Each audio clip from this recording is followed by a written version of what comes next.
अपना काम बनता, भाड़ में जाए जनता। यही बीजेपी और एनडीए सरकार का काम है। और अद्भुत है, जब बिहार को कुछ नहीं मिल रहा था तो बिहार से जो जीते हुए 39 सांसद हैं वो केवल थपथपा रहे थे। आम नागरिकों का कमर तोड़ दिया गया है और केवल कुछ चंद लोगों का ही इस बजट में ख्याल रखने का काम भारत सरकार ने किया है। देश निर्माण के लिए कोई बजट नहीं, बल्कि ये देश बेचने का बजट था। आप लोग सब लोग जानते हैं, पहले रेलवे को बेचा, एयर इंडिया को बेचा, भारत पेट्रोलियम को बेचा गया, तरह तरह की संस्थानों के संपत्तियों को बेचा गया। और ये पूरी तरीके से जितने प्रतिष्ठान हैं और जितनी संपत्तियां हैं बची हुई देश की, उसको बेचने की तैयारी और निजी क्षेत्रों में देने की तैयारी चल रही है। इस बजट में और क्या बिक रहा है? गैस पाइपलाइन है, स्टेडियम है, सड़क मार्ग है, वेयर हाउसेज हैं। जो देश की संपत्तियां रही उसको और बेचने की पुरजोर तरीके से तैयारी की जा रही है। आम नागरिकों का कमर तोड़ दिया गया है और केवल कुछ चंद लोगों का ही इस बजट में ख्याल रखने का काम भारत सरकार ने किया है। आप देखे होंगे कि बिहार में डबल इंजन की सरकार है और लोग कई एक बजट बिहार का देख लिया, भारत सरकार का देख लिया कि बिहार के लिए उन लोगों ने क्या किया। बिहार को पूरी तरीके से ठगने का काम किया गया। और अद्भुत है, जब बिहार को कुछ नहीं मिल रहा था तो बिहार से जो जीते हुए 39 सांसद हैं वो केवल थपथपा रहे थे। बिहार को एक भी इंफ्रास्ट्रक्चर के लिए कुछ नहीं मिला, कोई विशेष पैकेज नहीं, स्पेशल स्टेटस तो दूर की बात है, लेकिन कोई चारों तरफ से दबे हुए एक काम ऐसा बिहार के लिए कोई योजना के तहत या कोई अलग बिहार को देखते हुए अगर कोई प्लानिंग अगर की गई होती तो शायद आप लोगों को, हम लोगों को खुशी होती। लेकिन बिहार को पूरी तरीके से इग्नोर किया गया। हम तो बिहार के मुख्यमंत्री से पूछते रहेंगे कि केवल हाथ ही हिलाएंगे या बताएं कि बिहार को इस बजट से क्या मिला। बिहार में डबल इंजन की सरकार है तो क्या दिख रहा है अलग?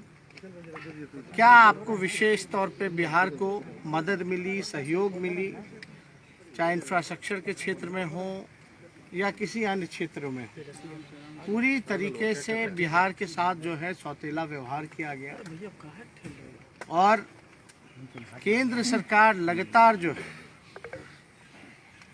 ये कहती रही है कि 2022 तक जो है किसानों का आय दुगुना करेंगे, लेकिन 2020 में ही भिखारी बनाने की तैयारी केंद्र सरकार ने कृषि बिल के माध्यम से कर दिया।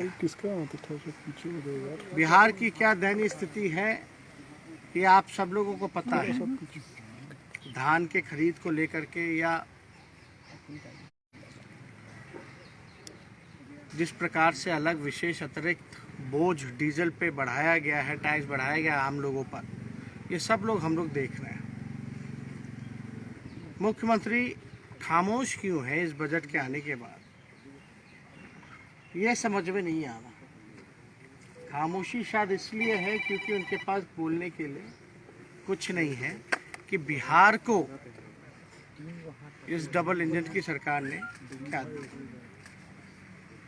ना कोई कारखाना, ना कोई उद्योग, ना रोजगार की चर्चा, ना इंफ्रास्ट्रक्चर की बातें, कोई है ना एग्रीकल्चर में कोई एक ऐसा सेक्टर नहीं जहां बिहार को कुछ मिला। आप लोग याद कीजिए वो दौर जब लालू जी रेल मंत्री हुआ करते थे, इसमें तो रेलवे गायब ही हो गया। रेलवे को इसलिए गायब किया गया क्योंकि ये लोग लालू जी की तुलना नहीं कर सकते थे। जिस प्रकार से आदरणीय लालू जी ने रेलवे को चलाने का काम किया, हर एक साल 90,000 करोड़ का मुनाफा लालू जी ने दिया था। और ऐसे में दिया था जब हर साल जो है किराया कम किया जाता था। यही बिहार को लालू जी ने 3-4 कारखाने रेलवे ने उस समय बिहार को देने का काम किया। आज कहाँ है, क्या मिल रहा है बिहार को? और वो तब था जब यहाँ बीजेपी और एनडीए की सरकार थी। बिना पक्षपात किए हुए विशेष पैकेज 1,25,000 करोड़ का भी यूपीए के समय में बिहार को लालू जी ने दिलवाने का काम किया। आज तो हम लोग सब लोग पूछ रहे हैं कि क्या मिल रहा है बिहार को। 39 सांसद जीत करके गए हैं, केवल ताली पीटने गए या बिहार के लिए आवाज उठाने गए हैं। आज दुर्भाग्य है जो लोग भी जीत करके टेबल पटकाने का काम कर रहे हैं, लेकिन बुरी तरीके से देश की जनता निराश है, आम नागरिक निराश है, परेशान है और पूरी तरीके से उन पे जो है अतिरिक्त बोझ डालने की तैयारी केंद्र सरकार ने की है। कई राज्यों में सड़कें बनाने की बात कही गई है, कोलकाता, जिन राज्यों में चुनाव होने हैं, ये एक ढंग से घोषणा की गई है। अब देखिए, इसमें समझदार को समझाने का कोई मतलब नहीं है। सब लोग, आप लोग समझदार हैं और सब लोग समझते हैं। चुनाव हाँ समझ रहे हैं। जहाँ जहाँ चुनाव है उसका बार बार चीख के नाम लिया गया, ये स्वाभाविक है ना। बिहार में भी वैक्सीन सबको मिल रहा था फ्री में। 19 लाख रोजगार जो है सभी लोगों को बिहार में मिल रहा था। अब तो इसकी चर्चा नहीं कीजिए, क्योंकि उनके अनुसार तो वो चुनाव में जुमला होता है। तो जहाँ जहाँ चुनाव है वहाँ केवल घोषणाएं की गई हैं, काम नहीं करना है। अपना काम बनता भाड़ में जाए जनता, यही बीजेपी और एनडीए सरकार का काम है।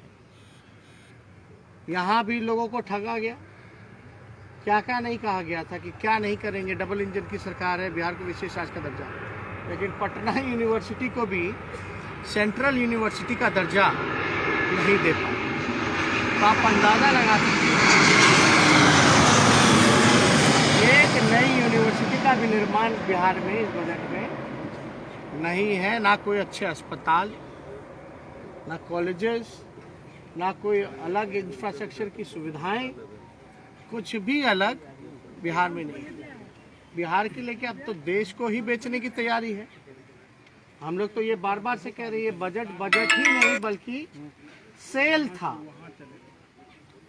ये देश के निर्माण के लिए नहीं बल्कि देश को बेचने का बजट और सेल था। और ये आप सब लोगों ने देखा होगा।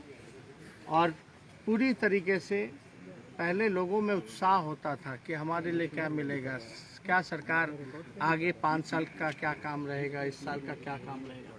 लेकिन पूरी तरीके से निराशाजनक। और हम लोग को उम्मीद थी बीजेपी से कि यही बजट लाएंगे, देश को बेचने वाला ही बजट लाएंगे। आज संविधान खतरे में है, देश खतरे में है। पूरी तरीके से सरकारी इंस्टीट्यूशन हो या किसान हो, सभी लोग, छात्र, युवा, बेरोजगार, सब लोग जो है निराश है, मायूस है इस मौजूदा सरकार के बजट से और सेल से।